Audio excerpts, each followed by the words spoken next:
नए जमाने की बहू ने अपनी सासू माँ को उनके जन्मदिन पर मोबाइल फ़ोन गिफ्ट किया और वह भी स्मार्टफोन।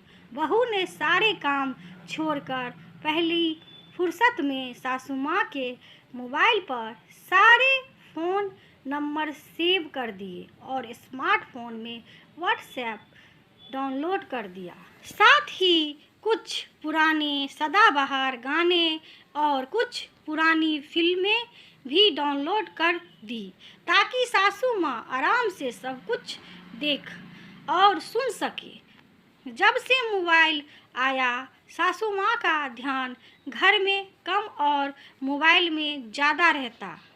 बहू की बातें सुनने और बहू बेटी की ज़िंदगी में दखल देने की जगह सासू माँ मोबाइल फ़ोन की नोटिफिकेशन पर ध्यान रखती और अपनी सारी शक्ति अपनी सहेलियों और रिश्तेदारों से बात करने में खर्च कर देती, जिसके कारण बहू और सासू माँ की रोज रोज की और ताने से बच गई। मोबाइल फ़ोन ने सासू माँ को इतना आकर्षित कर रखा था कि अब बहू रसोई में क्या पका रही है, क्या पहन रही है, घर में क्या कर रही है, इस पर सासू माँ का ध्यान नहीं जाता था। उधर बहू ने सारे घर की जिम्मेदारी अपने ऊपर ले ली थी।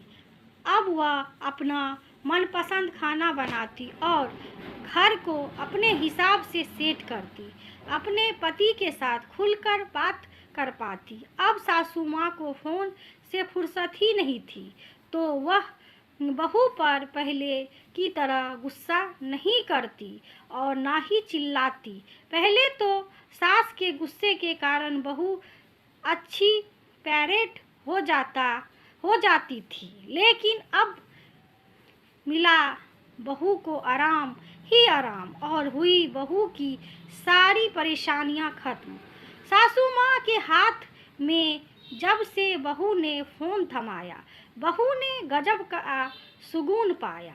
आजकल सासू माँ का सारा ध्यान यूट्यूब शॉर्ट्स और रील्स देखने में, नए नए ऐप्स डाउनलोड करने और सीखने में ही रहता।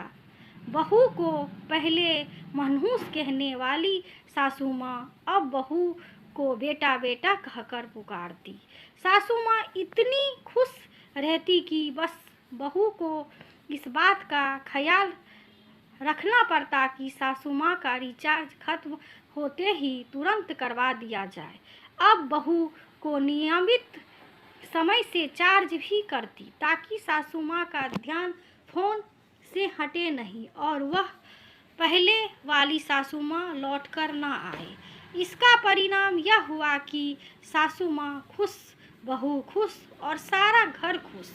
दोस्तों, कहानी पसंद आई हो तो एक लाइक और अपने दोस्तों से शेयर करना मत भूलिए।